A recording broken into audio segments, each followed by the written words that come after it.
그거 진짜 최악의 시나리오죠. 그러니까 네. 여러분들이 봐야 될 이제 부의 시그널은 아주 간단한 거예요. 네. 연준이 이제 안전운전을 해야 되는데 네.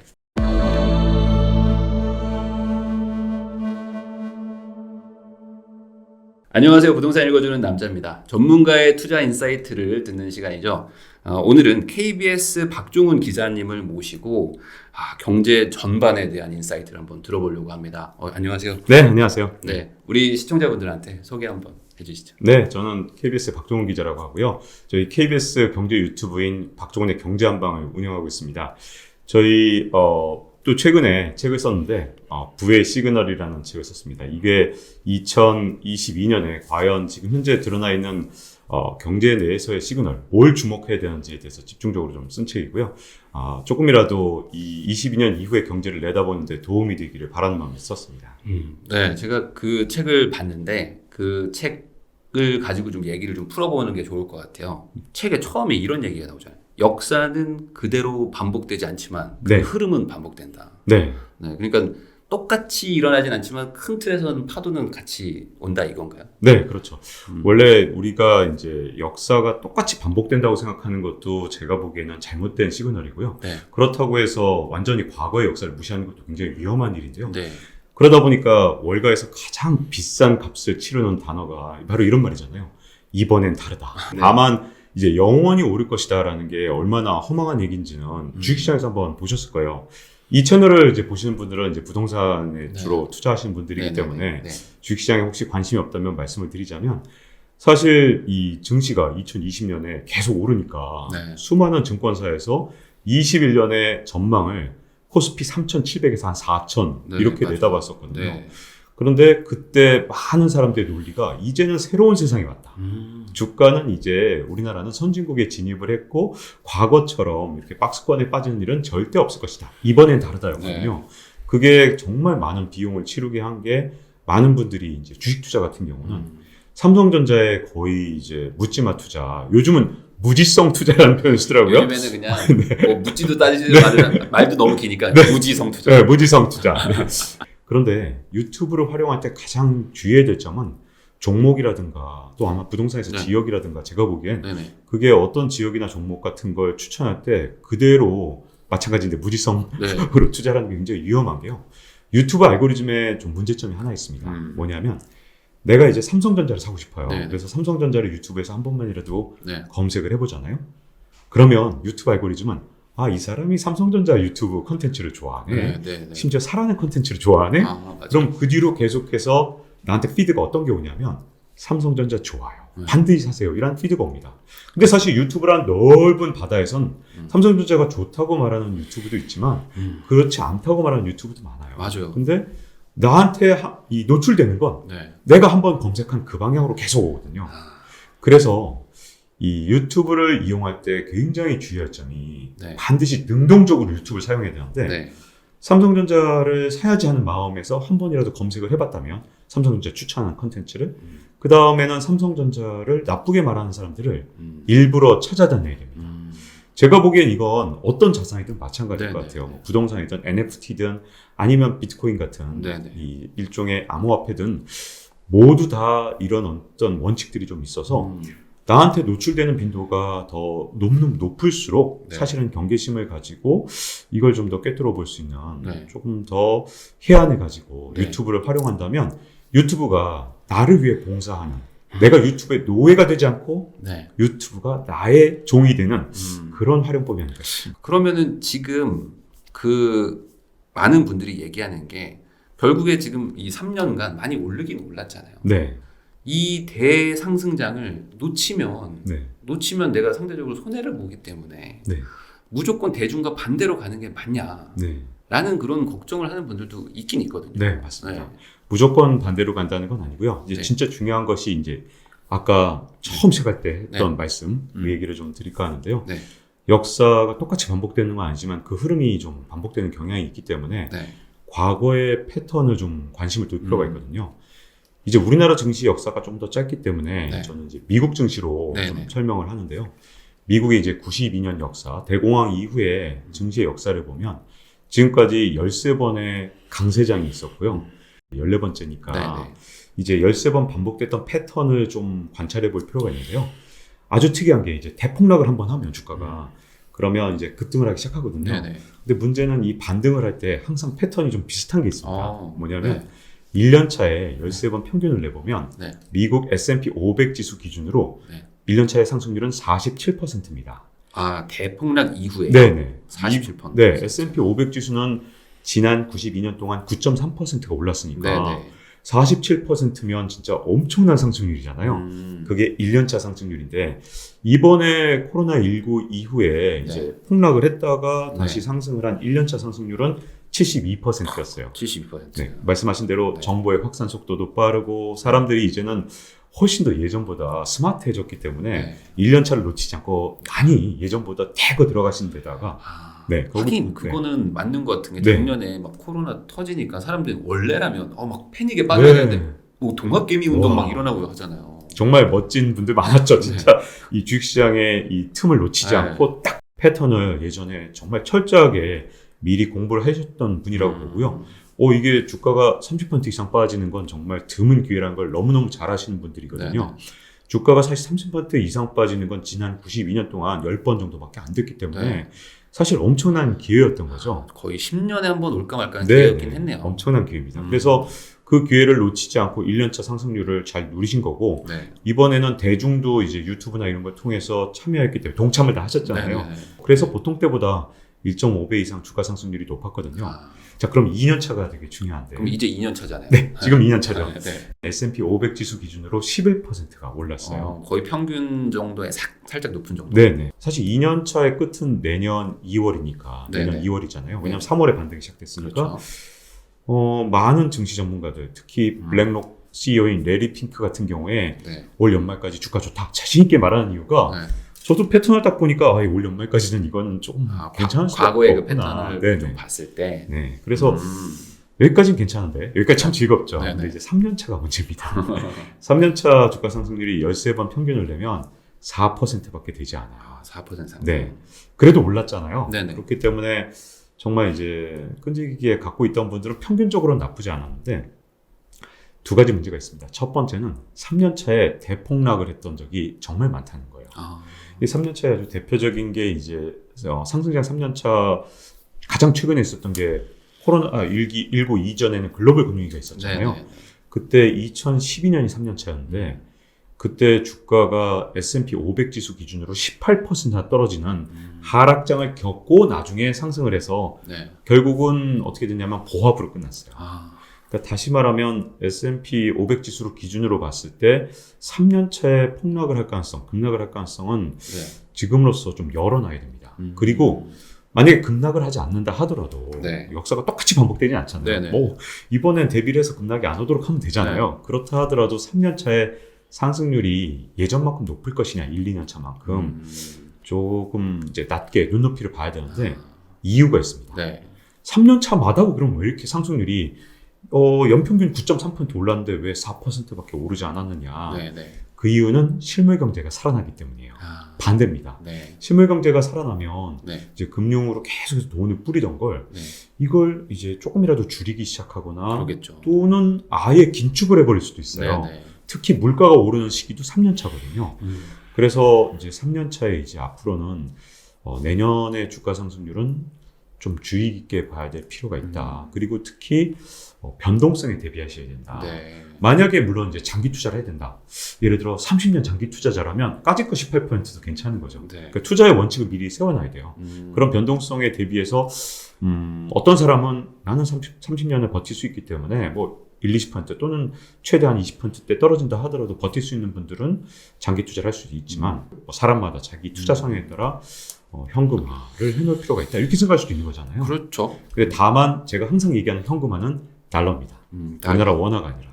달러 자산을 반드시 확보해놔야 되고 원화 자산은 이게 위기에 이런 겁니다. 전 세계 금융거래에 원화 자산으로 거래하는 건 1%도 안 돼요. 그보다 훨씬 못 미쳐요. 전 세계 대부분의 거래는 달러로 이루어지고요. 나머지는 유로화나 엔화로 이루어지잖아요. 그러니까 전 세계 경제를 시각으로 봤을 때는 사실 원화라는 자산은 굉장히 특수한 자산에 속하는 거거든요. 혹시라도 이 달러를 이제 보관하는 방법이 여러 가지가 있는데 오히려 이제 스위스 중앙은행도 이 달러를 보관할 때 이제는 아마존 주식을 사거든요. 그래서 그 당시 이제 빅테크 주식이나 이런 것들을 한 절반 정도는 넣어주는 게 좋겠다. 이렇게 1월 달에 말씀드린 적이 있었는데 이건 언제나 지금 이제 좀 이제 적용되는 규칙. 이제 현금화의 사실 대부분이 이제 원화가 아닌 달러화고요. 3년 평균보다 낮아지면 그 기회를 꼭 활용해서 달러 자산을 상당 부분 확보해주는 게 어떠한 경제적 변화에도 대응할 수 있는 좋은 방법이라고 생각을 합니다. 이제 지금 미국 증시에 대해서 한참 말씀을 드렸는데 우리나라 증시는 사실은 미국 증시하고 움직임이 다릅니다. 특히 테이퍼링을 하게 되면 굉장히 이 우리나라 증시하고 미국 증시가 다른 방향으로 움직이는데요. 이제 테이퍼링을 앞두고 있잖아요. 아직 이 녹화 시점에 테이퍼링 할지 안 할지 지금 모르는 요즘에 뭐 테이퍼링 상황입니다. 얘기들 정말 많잖아요. 네, 이미 많이 들으셨어요. 근데 테이퍼링에 대해서 제가 하나 말씀드리고 싶은 게 꼭 뭐가 중요하냐면 테이퍼링을 한 이후 전후에 있어서 미국 증시는 올랐습니다. 예를 들어서 2013년 5월에 테이퍼링을 처음으로 버냉키 의장이 이제 거론을 하니까 테이퍼링 텐트럼, 테이퍼링 발작이 일어나서 미국 주가가 한 5, 6% 빠졌어요. 근데 이게 그 해에 다시 18%가 반등을 해서 그해 10%가 넘는 엄청난 상승세로 끝났습니다. 그리고 테이퍼링을 실제로 한 건 2014년이거든요. 근데 그 한 해 내내 미국 증시는 11%가 넘게 올랐어요. 그럼 2년 동안 합쳐서 25%가 넘게 올랐다는 건데 미국 증시는 테이퍼링에 관계없이 주가가 올랐습니다. 그래서 우리나라 증시 전문가 중에는 미국 증시를 딱 꺼내놓으면서 봐라. 테이퍼링 관계없이 주가는 오른다.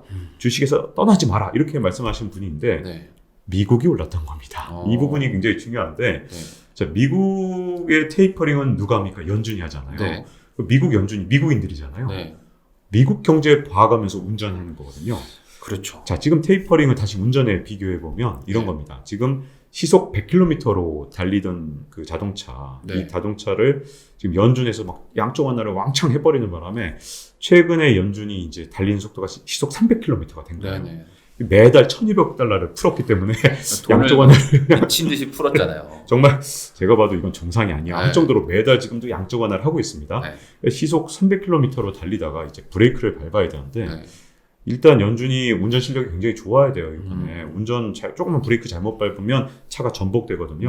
연준이 잘 밟을지도 저도 약간은 걱정이 되는데 일단 연준이 운전을 잘 한다고 가정을 했을 때 미국 증시는 오르겠죠. 만약에 운전을 조금만 잘못해서 삐끗하면 워낙 속도가 빠르니까 미국도 삐끗할 수 있지만 일단 저는 그래도 연준이 운전 실력이 정말 좋아졌지 이렇게 좀 생각을 합니다. 그러니까 이 말의 의미는 이 연준이라는 미국 운전수가 설마 자기 미국에 피해를 주면서 박살내려는 의도는 없잖아요. 그렇죠. 그러니까 이 테이퍼링을 한다는 거는 결국에 자기네 경제를 보고 봐가면서 꾸준히 상승할 수 있게 그 여력을 만들면서 운전할 것이다. 이거잖아요. 좀 정확하시고요. 그래서 일단 저는 베이스 시나리오는 미국 경제 회복 속도를 보면서 테이퍼링을 할 거기 때문에 당연히 미국 증시가 떨어질 것 같으면 테이퍼링 속도를 늦출 거예요. 그러니까 브레이크를 밟는 속도를 늦추면 되는 거거든요. 그리고 미국 경제가 생각보다 괜찮으면 테이퍼링 속도를 빨리 할 거예요. 그러니까 당연히 미국 증시는 미국이 운전을 잘한다. 연준이 운전을 잘한다고 일단 베이스 시나리오를 놓으면 증시가 상승하는 건 너무 당연하거든요. 그런데 미국이 운전을 하면서 백미러를 그렇게 자주 볼까요? 백미러에 이제 우리가 중국이랑 이제 뛰겠죠. 뒤에 차들을 굳이 신경 안 쓰잖아요. 신경 안 쓰죠. 우리가 잘 뛰든 말든 미국은 자기 마음대로 밟고 말고 할 겁니다. 더군다나 이제 중국하고 예전처럼 사이가 좋던 시절은 끝났거든요. 글로벌 금융위기 때 사이가 좋았기 때문에 중국이나 혹은 유럽에서 삐그덕거리면 백미러 보면서 그래도 좀 봐줬어요. 근데 이번에는 중국이랑 사이도 안 좋고 정말 어떻게 보면 건곤일척의 싸움을 해야 되는 패권 전쟁이 일어나기 때문에 중국이 못 따라오는 것 같으면 자기 경제는 좋고 중국이 못 따라오는 것 같으면 브레이크 확 다 밟아서 추돌 사고를 일으킬 각오도 돼 있을 겁니다. 미국이 약간 손해를 보더라도 끝까지껏 중국이 영원히 못 따라온다면 이번 기회를 이용할 수도 있죠. 그렇기 때문에 뭐 여기까지는 좀 이제 겁나는 얘기니까 좋은 얘기 다시 그러니까 중립적인 얘기로 다시 돌아간다면요. 어쨌든 2013년, 14년에 그럼 코스피는 어떻게 됐느냐? 2013년에 코스피가 6% 정도 빠졌고 2014년에도 5% 넘게 빠졌습니다. 그러니까 미국 증시가 25% 오를 때 우리나라 한 12% 정도 떨어졌어요. 그 그러니까 의미가 뭔가요? 그러면? 그때 당시에도 마찬가지인데 미국에서 이제 테이퍼링이라는 운전을 할 때 우리나라 증시 따위는 안 봐준 거죠. 그러다 보니까 우리가 좀 허덕허덕대면서 미국 경제를 못 따라가고 있는데 브레이크는 세게 밟아준 겁니다. 그러다 보니까 미국이 브레이크를 밟으면 우리나라에서 돈이 미국으로 간다고 봐야 될까요? 그렇죠. 이게 이제 테이퍼링을 하게 되면 이제 미국 경제가 나빠지지 않는 가장 큰 이유 중에 하나는 지금 현재는 뭐냐면 이제 양적 완화로 풀린 돈이 네. 미국 증시에도 다 투자를 했어요. 네. 근데도 계속 1,200억 달러를 매달 쏴줘요. 아니 이제 돈이 너무 많아서 이제 미국 주식 살 만큼 다 샀는데 또 쏴주네. 그렇죠. 미국이 네. 너무 비싸다고 생각하면 딴 데로 가는 거죠. 네, 그러니까 이제 예를 들어서 1조가 풀렸다. 네. 그러면 그래 뭐 미국 증시 그래도 미워도 미국 증시하고 한 3천억은 풀려도 네. 이걸 갖고 다 미국 주식만 살 수는 없으니까 예를 들어 개발도상국가든 뭐 한국 주식이든 한 몇천억 사줬단 말이죠. 네네. 이런 식으로 어떤 배분을 했었는데 네. 이제 테이퍼링을 한다는 건 예전만큼 양적 완화를 안 하고 이걸 점점 줄여나가고 내년 뭐 봄이나 여름 또는 가을 어느 순간엔 이제 양적 완화가 중단된다는 뜻이니까 그러면 가만히 있어봐. 이제 외국에 다 뿌렸던 돈 중에서 옥석을 가려야겠다. 네. 아, 이 나라는 테이퍼링 해도 잘 나갈 것 같으니까 그냥 놔두자. 가만히 있어봐. 저 나라는 이거는 테이퍼링 하면 어떻게 될지 모르겠네. 돈을 살살 빼는 거죠. 네. 자, 그럼 우리나라는 어떤 위치냐면 이제는 2014년하고 달리 우리가 선진국이 된 건 맞지만 뭐 대단하죠. 근데 문제점은 우리가 대외 의존도가 굉장히 높은 나라잖아요. 그렇죠. 그래서 예를 들어서 중국이나 동남아시아 경제 또는 남미 경제가 무너졌을 때 우리나라는 영향을 많이 받기 때문에 뭐 굳이 여기다 돈을 여기다 묻어둘 필요가 있을까라고 생각하면 빼게 되겠죠. 그래서 이제 우리나라 경제 자체만 놓고 보면 저는 2014년보다 훨씬 단단한 경제라고 보지만 여전히 수출 의존도가 지금처럼 높고 특히 중국발 수출이 전체 수출의 33%를 차지하고 있거든요.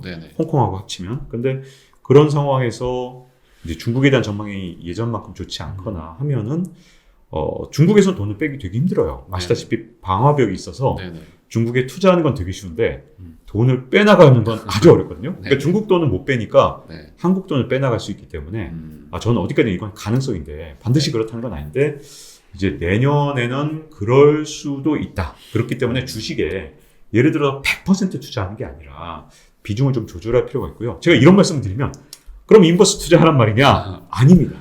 인버스는 저는 정말 권하지 않고요. 또 주식에서 완전히 빠져나가는 것도 저는 권하지 않습니다.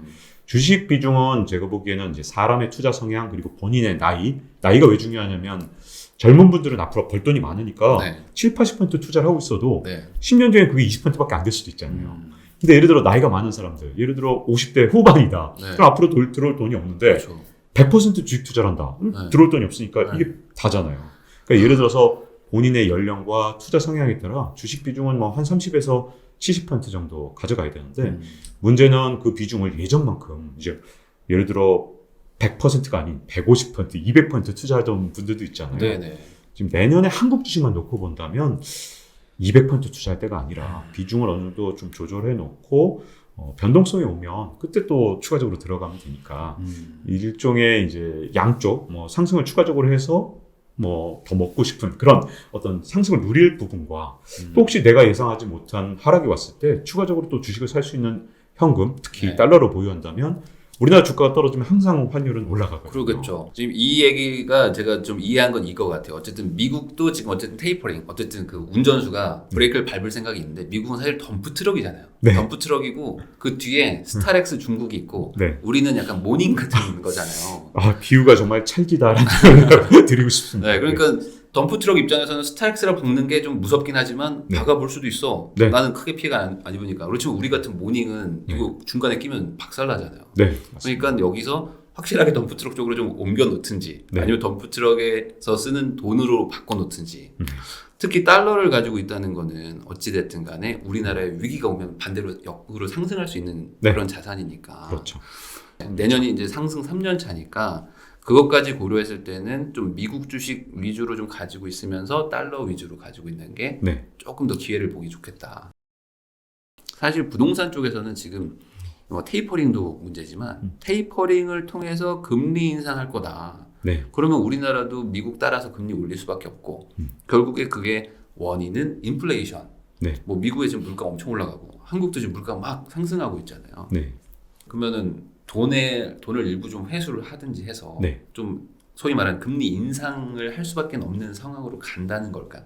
이게 그 부분에 있어서는 굉장히 많은 분들이 이렇게 보면 굉장히 공포스러운 말을 하더라고요. 네네. 이제 테이퍼링 속도가 빨라지지 않았냐. 네. 왜냐하면 이제 테이퍼링을 올 연말에 시작해서 원래는 내년 연말까지 1년 동안 추진할 것이다. 네. 그러니까 테이퍼링이라는 건 푸는 돈의 속도를 좀 줄이는 거잖아요. 네네. 이게 1년 동안 줄인다는 건 천천히 줄인다는 뜻인데 네. 지금 아직 안 나온 입장에서 이제 월가 의견들이 바뀌었어요. 내년 여름 정도에 중단할 것 같다. 테이퍼링을. 이게 속도가 굉장히 빠른 거죠. 예전엔 이렇게 줄여나가는 건데 지금 예상이 이렇게 줄일 것이다. 네. 그러면 금리 인상도 빨리 할 것이다. 그래서 예측을 틀리기로 유명한 골드만삭스에서 내년에 2번 금리 인상을 할 것 같다. 7월 달에 한 번, 11월에 금리 인상을 할 것 같다. 이런 전망을 내놨습니다. 네네. 근데 저는 개인적으로 골드만삭스가 그동안 많이 틀려왔기 때문에 네. 이번에도 틀려주길 바라고 있습니다. 왜냐하면 여러분 진짜 테이퍼링을 빠르게 진행하는 거랑 네. 금리 인상은 완전히 다른 얘기입니다. 테이퍼링은 아무리 빨리 해도 주가가 오를 수 있어요. 미국 기준으로. 네. 만약에 금리 인상을 내년 중에 하게 되면 그건 주가에 아주 큰 타격을 주고요. 당연히 부동산은 저는 주가가 움직이면 한 6개월에서 12개월 뒤에 부동산도 영향을 받는다고 보기 때문에 네. 당연히 부동산도 영향을 받을 거라고 봅니다. 만약에 금리를 연준이 정상화하면 정상화는 2.5%를 말합니다. 네. 지금 0에서 0.25%니까 지금의 금리보다 10배나 오르는 거죠. 그렇죠. 배수로는. 네. 이게 무서운 거예요. 배수가. 0.25에서 2.5로 오르게 되면 배수가 10배거든요. 네. 이자 부담을 1억 원 내는 거랑 예를 들어 100억 빌린 사람이 1억 내는 거랑 10배 내면 10억 내는 거랑 굉장히 다르기 때문에 이게 2.5래도 진짜 후덜덜한 금리인데 2.5로 올리게 되면 뭐라 그랬냐면 S&P 지수가 30%가 떨어져야 된다. 자, 이 말을 하면서 경고를 한 게 왜 그러냐면 연준 정신 차려라고 말한 거예요. 조심해야 된다. 하지 말라.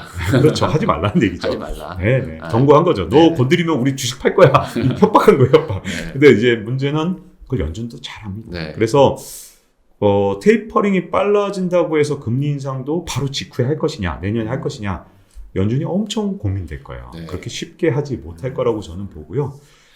그걸 너무 걱정할 필요 없는데 다만 연준이 이제 운전대를 잡았는데 브레이크를 자기 의사대로 밟으려면 모든 지표가 좋아야 돼요. 즉 교통 상황이 좋아야 되는데 네. 그 교통 상황이 제일 중요한 게 인플레이션입니다. 그래서 연준은 제 생각에 인플레이션이 과도하지만 않으면 테이퍼링을 만약에 내년 여름에 끝낸다 하더라도 그렇게 빠르게 테이퍼링을 진행한다 하더라도 몇 년은 금리를 쉽게 못 올릴 거라고 봐요. 그런데 내년에 만약에 미국의 물가 상승률이 네. 5%를 넘는 물가 상승률이 내년 여름까지 지속되면 골드만삭스의 저 약간 저주스러운 네. 예언인데 제가 안 맞게 바라는데 골드만삭스의 말이 맞을 수도 있거든요. 네. 자, 그럼 인플레이션하고 이제 부동산 가격이 아무래도 여기는 부동산 네. 채널이시니까 네네. 아마 관심이 되게 많으실 텐데 인플레이션 논쟁 저 게시판에서 많이 봤어요. 부동산 네네. 뭐 야 물가가 오르는데 당연히 실물 가격 오르는 거 아니야? 네. 그렇잖아요. 동의합니다. 맞습니다. 그러니까 지금 뭐 원자재도 막 올라가는데 네. 말 그대로 건물 지으려면 원자재도 필요하고 인건비도 필요고 다 필요한데 그럼요. 그러니까 원가 자체가 비싸진다. 그럼요. 라는 얘기가 있거든요. 네, 그렇죠. 그래서 인플레이션을 잘 구별해야 되는데요. 제가 용어를 한번 정리해 드리겠습니다. 이게 네. 일단 공식 용어에 리플레이션이라고 있는데 네. 이거는 인플레이션이긴 하지만 연준이 타겟팅한 목표인 2%. 네. 한 해에 2% 정도 물가가 오르는 거 제일 좋아하는 겁니다. 네. 2% 물가가 오르는 걸 리플레이션이라고 보통 부르고요. 네. 연준의 타겟팅입니다. 항상. 2보다 낮으면 2로 높이려고 그러고 2보다 높으면 낮추려고 그래서 2% 오르면 당연히 부동산 가격 계속 오르겠죠. 네. 당연한 겁니다. 디플레이션보다 훨씬 부동산 가격에 자극을 주고 좋아요. 그리고 마일드 인플레이션이라고 이건 공식 용어는 아니고요. 이제 많이 씁니다. 미국의 언론들이 쓰는 용어인데 네. 마일드 인플레이션이 2%대까지입니다. 그러니까 정확하게 말하면 2.999까지. 2.999. 3은 넘지 않는 거. 네. 여기까지도 되게 좋아요. 이러면 어. 부동산 가격도 오르고 주가도 계속 오를 겁니다. 네. 왜 그러냐면 물가가 오르면 당연히 실물 자산이 올라야 되고 실물 자산의 대표적인 건 주식하고 부동산이잖아요. 근데 우리가 인플레이션이라고 보통 부르는 건 3을 넘는 경우예요. 근데 3만 넘었다고 해도 이제 괜찮은 거 뭐냐면 연준에서 이제 최근에는 이제 뭐냐면 그 전에 연준의 타겟팅은 2%였는데 네. 파월이 바꿨어요. 네. 평균 물가 목표제로. 네. 그 평균 물가 목표제 이후에는 저는 이제 3% 때도 연준이 참을 것 같아요. 에이 3%도 나 신경 안 써. 네. 라고 할 것 같아요. 지금 현재 연준의 파월의 네. 새로운 물가 목표에 따르면. 근데 4나 5가 넘으면 다르거든요. 4나 5가 넘으면 뭐가 문제가 되냐면 이렇게 되면 자산 시장이나 뿐만 아니라 뭐 모든 시장의 가격표가 계속 바뀌니까 네. 엄청난 시장의 혼란이 옵니다. 물가를 올릴 수 있는 사람도 있지만 네. 물가가 올랐을 때 가격표를 못 올리는 사람들이 있어요. 예를 들어서 똑같은 자영업자인데 커피를 네. 만드는데 어떤 사람은 인건비가 2배로 올랐는데 커피값을 2배로 올려요. 이 사람은 훨씬 더 장사를 잘하겠죠. 네.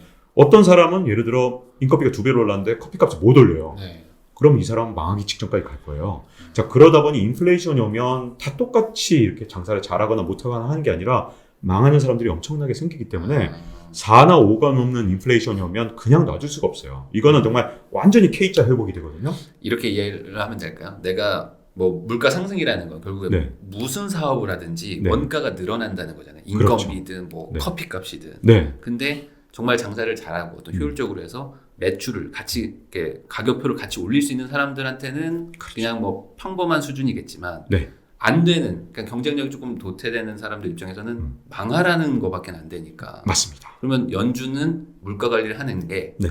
결국에는 이 시장에 또 충격을 주기 때문에 그걸 사전에 좀 네. 막아보려는 거네요. 그렇죠. 그래서 연준에서는 그래 3%도 참겠어라고 하겠지만 그치? 4나 5가 넘어가면 이런 망한다 네. 사람들이. 골드만삭스에서도 그러니까 7월에 물가가 너무 많이 올라서 네. 금리를 7월에 한 번, 11월에 한 번 올릴 거다라고 한 건 네. 이런 뜻입니다. 내년 여름까지 지금 이제 물가 상승률이 5.4%인데 지금 9월에 네. 이게 내년까지도 계속될 거다. 내년 여름에 계속돼서 어쩔 수 없이 올릴 거다라는 뜻입니다. 그래서 그거 진짜 최악의 시나리오죠. 그러니까 네. 여러분들이 봐야 될 이제 부의 시그널은 아주 간단한 거예요. 네. 연준이 이제 안전운전을 해야 되는데 네. 이제 300km를 가다가 브레이크를 밟아야 되는데 이걸 급브레이크를 밟을 거냐 말 거냐 가장 중요한 지표는 바로 인플레이션이고요. 그 인플레이션에 따라서 이제 주가가 이제 움직이면 선제적으로 움직이면 6에서 12개월 뒤에는 부동산 가격도 영향을 받을 것이다. 부동산은 항상 한 발 늦게 움직이기 때문에 네. 사실 주식시장을 보면 되죠. 되게 그렇죠. 좀 네. 그러니까 어떤 분들은 좀 이렇게 알고 있는 분도 있어요. 그러니까 주가가 잘 갈 땐 부동산이 안 가고 네. 뭐 주가가 떨어져야 부동산이 올라간다. 이게 네. 아니고 사실은 시차가 1년이 있다 보니까 네. 가끔은 1년도 넘는 시차가 있을 때가 있어요. 그러니까 엇박자처럼 보이는데 사실은 시중에 풀린 돈에 따라 움직이는 거기 때문에 네. 사실은 저는 엇박자라고 보기보다는 주식시장은 선행 변수, 뭐 최대 한 18개월까지 먼저 움직이고요. 부동산은 최대 한 18개월까지 늦게 움직이는 후행 변수라고 봅니다. 그러니까 주식에서 먼저 변동이 올 건데 네. 이 부분은 아직도 뭐 확정된 건 아니니까 네. 좀 변수가 여러 가지가 있고 부동산 쪽에서는 우선은 이 앞단에 있는 주식에서 먼저 뭐 저 앞에 네. 교체를 사고 났나? 네. 이걸 우선 보고 있으라는 거잖아요. 그렇죠. 포트폴리오를 그래서 너무 과도하게 예를 들어서 자기 자산에 뭐 200%, 300% 투자할 때가 아니라는 것. 네. 그러니까 다시 말해서 뭐 뜻밖의 이제 증시나 또는 뜻밖의 자산시장의 변화가 왔을 때 대비할 수 있는 포트폴리오가 이제 내년부터는 필요하다. 이런 의미로 좀 봐주셨으면 좋겠고요. 그리고 예전에 이제 제가 2019년에 썼던 책에서는 네. 미국 국채를 꼭 사시라 이랬거든요. 그 뒤로 미국 국채가 45%나 올라버리는 바람에 네. 2020년에 쓴 책에선 지금은 사지 마시라. 왜냐면 너무 비싸다, 국채를. 그러니까 예전에는 사실 권할 때 이제 미국 주식뿐만 아니라 그 나머지 30% 현금으로 들고 있지 말고 이거 미국 국채 사세요 라고 말씀을 드렸어요. 네. 근데 지금은 미국 국채가 상당히 비쌉니다. 그래서 이거 잘 모르겠어요, 이제는. 그 안전자산인지 아닌지를 제가 모르면 모르는 걸 왜 사지? 이렇게 되기 때문에 미국 국채는 모른다. 잘 모르니까 지금은 이제 애매하게 말씀드리죠. 금리가 올라가게 되면은 미국 국채에 어떤 영향을 가격이 미칩니까? 엄청나게 떨어질 수 있습니다. 금리가 네. 떨어지면. 아니, 금리가 올라가면 떨어지면 올라가고 네. 금리가 올라가면 미국 국채 가격이 떨어지기 때문에 네. 지금은 이제 이 저금리가 저는 좀 어느 정도 되긴 되겠지만 금리가 위쪽으로 자꾸 들썩들썩하는 상태일 거예요. 그렇죠. 이제 저금리 상태에서 이렇게 튀는 맥박 뛰듯이 불안해지면 이제 금리가 뛰었다가 내려갔다 이런 식으로 움직일 건데 그러다 보니 이제 더 이상 국채가 안전자산으로 보기에는 조금 어렵다. 그러다 보니 현금이 차라리 낫겠다. 그럼 여기서 제가 하나만 좀 더 여쭤보면은 그 지금의 집값, 그러니까 우리는 아무래도 부동산이니까 지금의 서울 집값이 일본처럼 어떤 엄청난 버블이어가지고 이제 네. 조만간 네. 막 일본처럼 터질 것이다라고 말하는 분들도 많아요. 근데 여기에 버블레이디가 나오더라고요. 네. 네, 그거 좀 재밌을 것 같아서. 네. 그때 일본의 버블이라는 게 어떤 수준이었을까를 네. 좀 알 수 있는 어떤 예시가 될 것 같아서. 그렇죠. 우리나라 이제 주택시장 버블에 대해서 좀 네. 일본하고 자꾸 비교를 하신 분들인데 사실 일본하고 비교가 안 됩니다. 네. 뭐 우리나라로 친다면 이 소득 대비 집값이라는 게 어느 정도 이제 좀 인디케이터가 좀 되잖아요. 네. 그러니까 사실 일본의 버블이라는 건 거의 우리나라로 치면 한 두세 배 이상 비쌌던 네. 그 시절에서 버블이 붕괴됐던 거고 네. 우리는 그때에 비하면 버블의 정도는 약하지만 그럼에도 불구하고 일본에 대해서 우리가 좀 잘 알고 있어야 되는 게 일본의 버블이 붕괴된 것보다 더 문제는 사실은 일본이 그 뒤로 한 30년 정도 잃어버린 네. 시기를 보냈잖아요. 그 버블이 붕괴되는 과정이 없다 하더라도 잃어버린 시기를 보낼 수는 있기 때문에 그건 굉장히 우리한테 타격을 줄 수 있거든요. 네. 그런 측면에서 네. 이제 말씀하신 버블 레이디 얘기를 좀 네. 말씀을 드리고 싶은데 버블 레이디라는 이분이 오노우에 누이라는 분인데요. 네. 일본의 이 여성분이 굉장히 유년 시절에 가난하다가 네. 도쿄로 올라와서 이분이 이제 술집에서 일하면서 거기서 만난 이제 건설사 사장하고 되게 친해지면서 네. 이 건설사 사장한테 이 술집 2개를 받았어요. 근데 그 술집이라는 게 고급 그런 술집 있잖아요. 일본에 네. 이제 네. 여성분들이 나오는 그런 술집. 네. 근데 그런 술집을 이제 2개를 받다 보니까 이분이 한 여유 자금이 현금이 한 100억 원 정도가 남은 거예요. 돈도 많이 벌어서 뭐 가난을 이겨내고 이제 술집으로 돈을 벌어서. 근데 그때도 네. 이미 호황기였죠. 네. 그러니까 호황기. 건설사 사장이 막 가게도 막 차려줄 정도로 그렇죠. 돈이 너무 많았던 시기. 돈이 막 넘쳐나던 시기니까 네. 이제 일종의 이제 술집에서 만난 분한테 네. 이렇게 막 엄청난 걸 우리나라의 지금하고는 조금 더 큰 차이 아닐까요? 그때는 엄청난 막, 차이죠. 네. 네. 그때 돈이 그냥 막 넘쳐나니까요. 네. 그 당시 그린 일본 영화들 보면 네. 돈 뿌리는 장면 자주 나옵니다. 근데 그 정도로 진짜 그런 식으로 돈을 뿌린 거예요. 근데 네. 이렇게 해서 번 돈 100억 원을 100억을 벌었어요. 네, 80년대. 그 이상 벌었겠죠? 어. 근데 국채 투자만 일본의 이제 채권 투자를 네. 100억을 갖고 있는데 한 석 달 만에 10억을 버니까 이분이 그 다음부터 이제 흥분을 한 거예요. 아 100억을 가지고 네. 석 달 만에 10억을 110억이 됐어요. 네. 10억을 벌었어요. 그러니까 이분이 흥분을 해갖고 갖고 있는 자산으로 그 다음부터는 주식 투자를 하기 시작했는데 네. 그때 당시에 일본에서는 그냥 돈을 마구 빌려줬고 뭐 네. 담보 같은 거 걱정도 안 하고 막 빌려주니까 이분이 이제 110억으로 주식 투자하는데 다시 110억을 빌려서 또 주식 투자 이렇게 하다 보니까 나중에 가니까 30조 원 정도를 투자를 했거든요, 주식 투자에. 30조. 네. 그래서 일본 역사상 개인 투자자로서는 가장 큰 투자 금액을 만들었는데 자기 돈은 처음에 110억으로 시작했는데 네. 점점 이게 불어나다 보니까 은행에서 있는 대로 이제 뭐 담보 여력 같은 거 보지 않고 계속 돈을 빌려주니까 이런 일이 일어났고요. 네. 워낙 이 사람이 유명해지다 보니까 금융가에서 네. 이 사람이 찍은 종목은 다음날 폭등을 했거든요. 근데 이 사람이 주식을 찍을 때 하는 방법이 뭐였냐면 두꺼비 의식을 자기 술집, 고급 술집에서 네. 두꺼비한테 절을 하는 거예요. 절을 하면서 절을 한 3번쯤 했는데 이제 머릿속에 떠오르는 거예요. 삼성전자 떠오르면 다음날 그 주식을 사는데 문제점은 그 두꺼비 의식에 일본의 네노라는 정말 은행장들, 네. 뭐 총수들이 다 쫙 그걸 도열해서 보고 있는 거예요. 그리고선 이분이 삼성전자. 그럼 다음날 다 사는 거예요. 주가가 안 오를 수 없겠죠. 아니 근데 그게 그럴 수밖에 없는 게 네. 100억으로 시작했다가 네. 30조가 된 거잖아요. 그렇죠. 그러면 나 같아도 믿겠어요. 네, 그렇죠. 뭔가 있다. 네, 뭔가 있다. 그러다 보니 이제 뭐 은행에서는 한도 끝도 없이 빌려줬고 그러다가 이게 89년에 버블이 주식 버블이 터졌죠. 네. 그런데도 이래저래 이제 계속해서 막다가 결국 91년에 완전 파산. 그리고 뭐 몇 조를 못 갚게 된 거예요. 네. 그러다 보니까 이게 30조 자산이 아니라 몇 조 빚쟁이가 돼버렸는데 그리고 나서 이 은행에서 돈을 빌려줬던 은행장들이 이제 파면 해임되고 네. 그다음에 은행들도 한두 개 망했고요. 그러니까 이 과정에서 제가 이제 우려하는 건 뭐냐면 버블이라는 걸 저는 싫어하는 단어가 아닙니다. 이 레이 달리오 아까 이제 작년에만 실패하셨던 분, 네. 항상 투자 잘하시다가 네. 네. 작년에만 실패하셨던 이 위대한 그 헤지펀드의 제왕 이렇게 불리는 그런 분이 네. 레이 달리오가 이제 제가 보기에는 이제 투자하는 방식을 좀 따라갈 필요 있는데 아이고 말하다가 완전 잊어버렸다. 뭘 말하고 있었을까요 제가? 누구야? 저기 버블 레이디. 근데 제가 거기서 느꼈던 건 뭐냐면 일본 은행들이 버블 레이디 뭐 투자 실력이 좋으니까 뭐 빌려준다고 하는데 막 담보도 안 보고 막 네. 그때는 일본은 뭐 주택의 LTV를 110%, 120%를 해줬다고 하더라고요. 네. 근데 그게 너무 대단한 호황기여서 네. 지금 110% 빌려줘봐야 어차피 금방 올라버리니까 네. 1년 만에 막 1.5배 오르고 막 그런다고. 네. 그리고 주식도 막 너무 많이 오르니까 네. 안 빌려줄 이유가 없었던 거라고 그렇죠. 저는 알고 있거든요. 네. 실제로 그랬던 상황인가요? 네.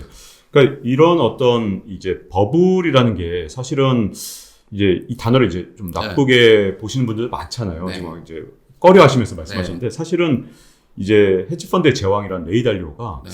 저하고 비슷한 생각을 갖고 있던데 저는 사실 버블이라는 단어 되게 좋아하거든요. 왜냐하면 이제 버블의 정의를 어떻게 하냐에 좀 다른데 레이 달리오나 저나 이제 버블의 정의를 뭐라 그러냐면 실물 자산 어떤 실물 경제보다 자산 가격이 더 빨리 오르는 상황을 네. 전부 버블이라고 저는 부릅니다. 네. 그리고 되게 이게 부자가 되기에 제일 좋은 기회가 그거라고 보거든요. 그러니까 만약에 이제 실물 자산 가격하고 그 다음에 어떤 전체 이제 주식이나 이런 가격하고 이제 비슷하게 오르게 되면 이거는 제 생각에는 그건 이제 돈 벌기가 힘들어요. 그때는. 근데 당연히 이제 뭐 부동산이나 주식이 이런 실물 경제보다 훨씬 더 빨리 이제 올라가는 시기는 오히려 돈 벌기 좋은 기회라 저는 버블을 100% 이용해야 된다고 생각을 하는데. 버블을 이용해야 된다는 네. 면에서 좋아하신다는 거군요. 네, 그렇죠. 네네. 그래서 버블이 발생해야 이제 어떤 그동안에 이제 부의 격차 이제 뭐 그렇죠. 이거 따라잡으면서 네. 역전을 할 수 있기 기회를 때문에 잡는 사람이 나오니까 굉장히 좋은 기회죠. 근데 네. 다만 버블에 완전히 만취해서 그리고 또 버블을 이용해서 이제 일시적인 초심자의 운을 갖고 있는 사람들을 따라서 다 같이 뛰어드는 건 불나방이 될 수 있다는 거죠.